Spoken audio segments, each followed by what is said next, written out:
Hi all, it's Denise and I'm in my studio this afternoon finishing off projects that have been sitting on my workbench.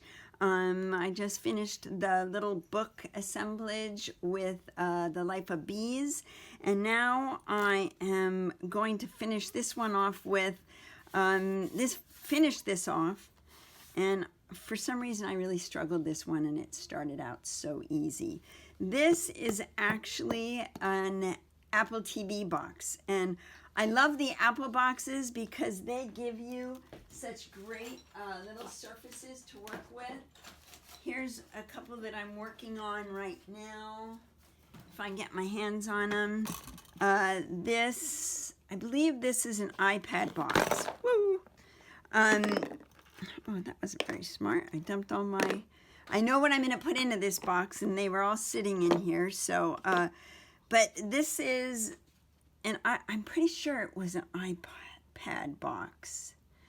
Anyway, they're really great to cover. They have these cool little compartments already in them, and they're sturdy. And if you've ever had iPhone boxes, iPad boxes, laptop boxes from Apple, they have great boxes and really fun to work with. So this was an Apple TV box. And I had this really great paper. I really wasn't sure what I was doing with it, but I liked it. So I started by lining the box with this paper, and then I had another paper up here that has a butterfly in it, if you can see that. And then I stopped because I didn't know where I was going, because I kept looking at these animals and wondering, what is the story I'm trying to tell? And then I came across this antler jigger in my stash of things, and I thought, okay, that, and I don't eat meat, so this was going to be a good little story of don't eat meat in a piece of assemblage. So let me walk you through what I did. I lined the inside of the box, and when I went to line the outside of the box, I used an old wallpaper that I had made actually for a client several years ago. And you can kind of see a little bit of a shine on there. It was craft paper from Home Depot that I took, I wrinkled it up, I flattened it out, and I did layers of Venetian plaster, very thin layers on it. And it really came out beautiful. And that wrinkling, it just was beautiful, and we ended up putting it in a powder room, which was stunning. Luckily, I saved a roll of the wallpaper, and it worked really good, really well for this assemblage. But because it's a really heavy paper, it was tricky to work with. It didn't want to make, nice clean corners. I had to work with it. I kind of got it wet to get it into shape where I wanted it, and then I was able to apply it with the heavy coats of my regular gel, Golden's Gel Medium, and then went over it with that and kind of kept it damp until I got it, not wet, just slightly damp until I got it in the shape I wanted.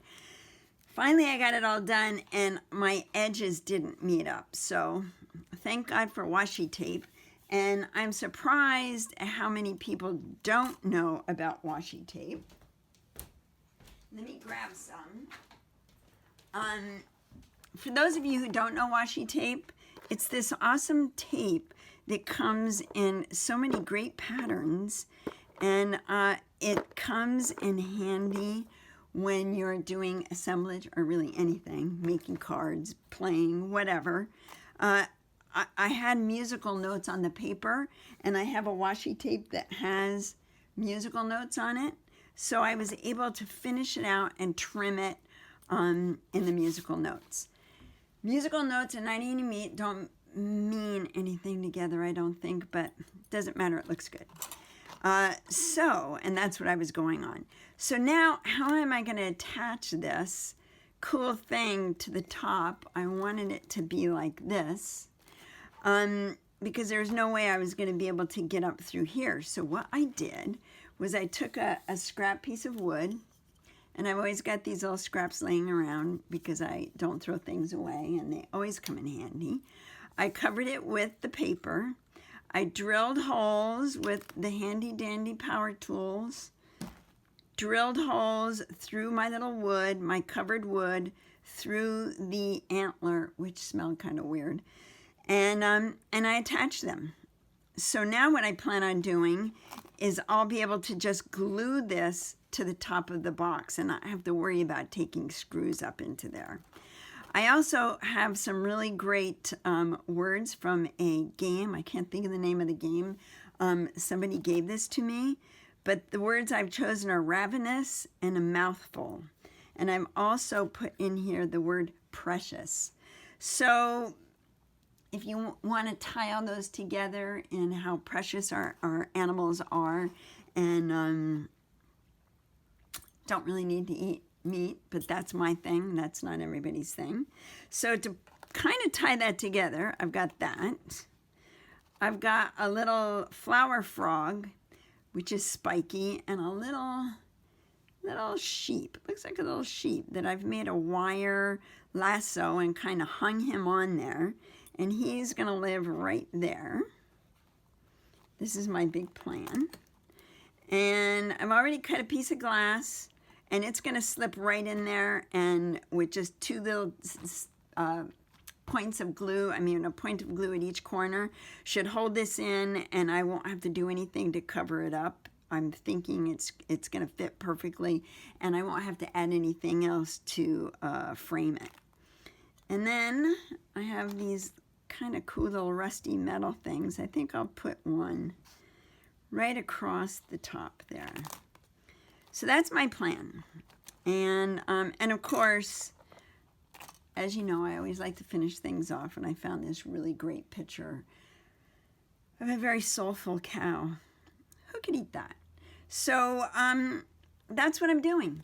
And once again, I'm going to take a few moments.